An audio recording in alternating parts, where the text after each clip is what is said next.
seorang imam namanya Ibnu Arabi yang beliau menggabungkan ilmu zahir dan batin. Beliau ini ahli hadis, tapi lebih dikenal sebagai ahli qalbu. Guru hadisnya ratusan.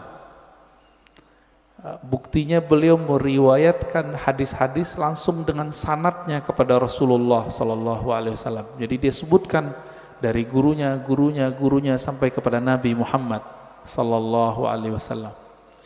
Ibnu Arabi ini dia bermimpi bertemu Rasulullah. Di dalam hadis yang sahih dikatakan man ra'ani fil manam faqad ra'ani. Siapa yang bertemu aku dalam mimpi, dia betul-betul bertemu aku. Fa inna syaitana la yatamatsalu bi. Karena syaitan tidak dapat menyerupai aku. Ibnu Arabi mengatakan ciri-ciri wali Allah itu kalau dia mimpi, dia sadar dia lagi mimpi. Ibnu Arabi mimpi ketemu Rasulullah dan dia sadar ini pasti mimpi karena Rasulullah sudah wafat. Lalu apa yang beliau lakukan? Beliau bingung dengan hadis yang tadi. Secara ilmu hadis tidak ketemu sumbernya.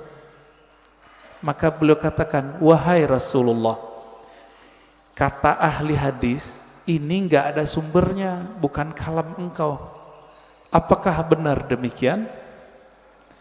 Dijawablah oleh Rasulullah dalam mimpinya, bukan, itu kalamku wahai Ibnu Arabi.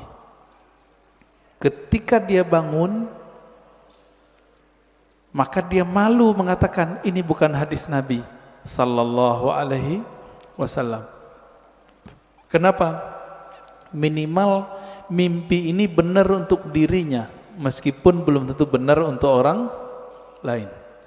Inilah asbabnya kenapa kalam ini kemudian menjadi ambigu.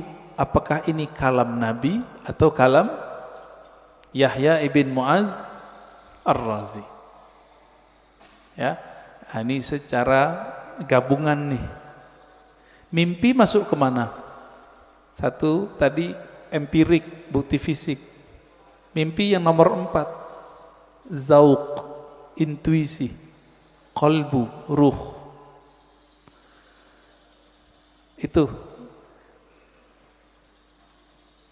mungkin gak ini dibuktikan? Dibuktikan oleh orang yang sudah sampai ke sana. Kalau oleh ahli hadis yang tidak sampai, kemampuan rohaninya sampai ke taraf ini nggak bisa. Jadi mohon maaf Bapak, kita nggak bisa bangga juga dengan ilmu hadis. Ilmu hadis itu sendiri mirip kayak ilmu saintifik yang lain, eksak yang lain sama. Ilmu sejarah, arkeologi. Kalau sekarang apa namanya? Untuk ngecek orang meninggal itu, kuku-kukunya dicek apa namanya? Ya forensik gitu ya. Jadi bukti fisik semua. Ilmu hadis mesti berdasarkan zahir fisik. Oleh karena itu, Bapak, saudara yang bukan Allah, jika berdiskusi dengan ahli hadis, sulit kita ngungkit-ngungkit yang nomor 4 ini. Dia pasti yang nomor 1.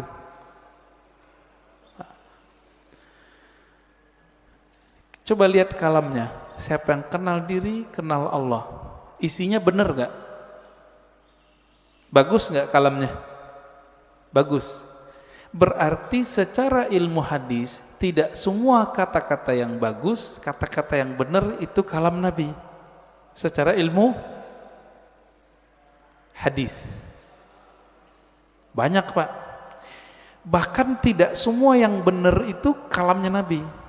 Contohnya Monas di Jakarta, benar nggak? Saya bilang Nabi bersabda Monas di Jakarta. Jadi palsu nggak? Jadi hadis palsu deh Pak. Maka tidak semua kata-kata yang benar, kata-kata yang baik itu pantas dikatakan bersumber dari Rasulullah sallallahu alaihi wasallam. Nah, ilmu hadis begitu Pak, agak kaku. Ilmu hadis ini dia harus dibuktikan. Saya ketemu guru saya ketemu gurunya. Ini sebagai contoh hadis yang paling sering kita dengar, innamal a'malu bin niat. Hadis ini Imam Bukhari mengambilnya dari ahli Mekah, namanya Humaidi. Gimana ketemunya? Oh, ternyata Imam Bukhari melakukan rihlah sekaligus haji.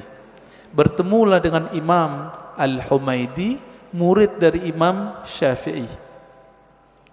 Terbukti, secara ilmu hadis dikatakan muttasil, hadisnya nyambung. Makanya innamal a'malu binniyat, hadisnya sahih, ditaruh di nomor 1 dalam Sahih Bukhari. Imam Bukhari sering mimpi ketemu Rasulullah, iya, tapi mimpinya dia tidak taruh di bab hadis.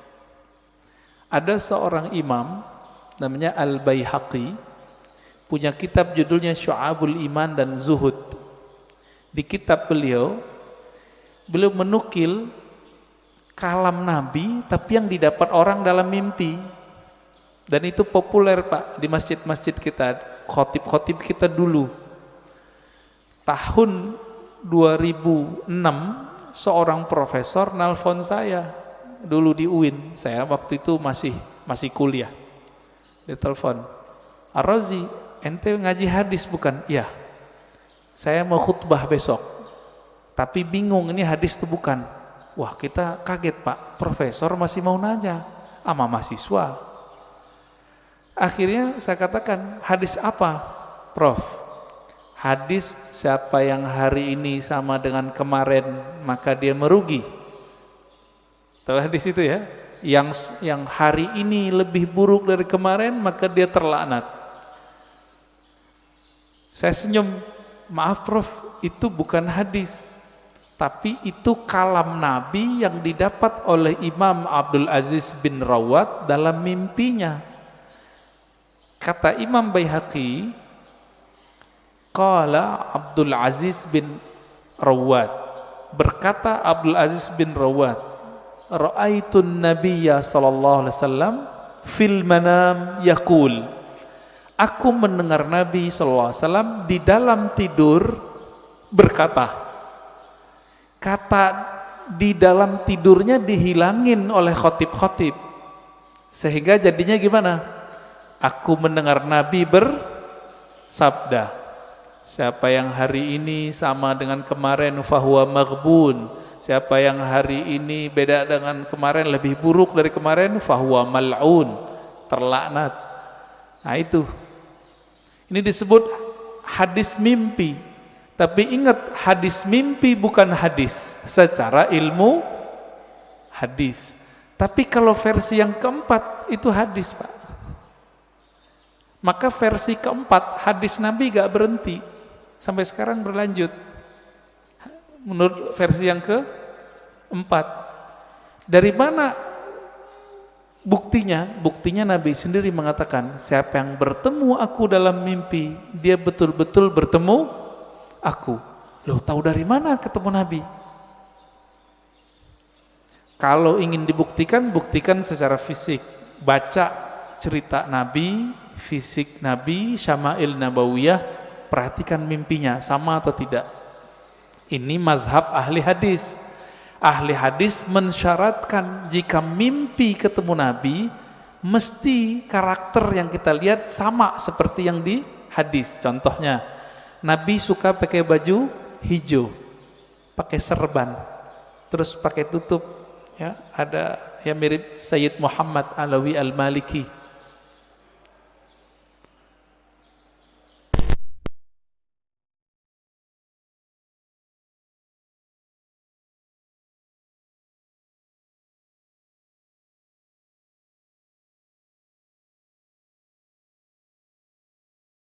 Sir rahasia di dalam ini nggak pernah bohong. Ma kadzabal fuadu ma ra'ah. Dalilnya itu. Tidaklah si fuad ini, si kolbu ini, si hati ini pernah berbohong dengan apa yang dia lihat. Jadi walaupun Nabi sudah meninggal menurut ahli hadis, tapi bagi ahli ruhani Nabi nggak pernah mati Pak.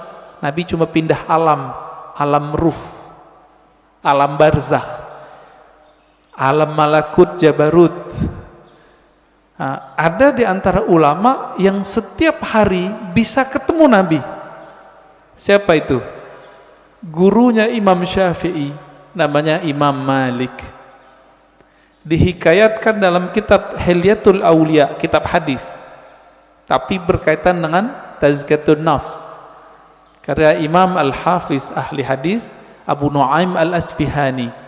Imam Malik berkata, "Ma bittu lailan illa wa ra'aitun nabiyya sallallahu alaihi wasallam."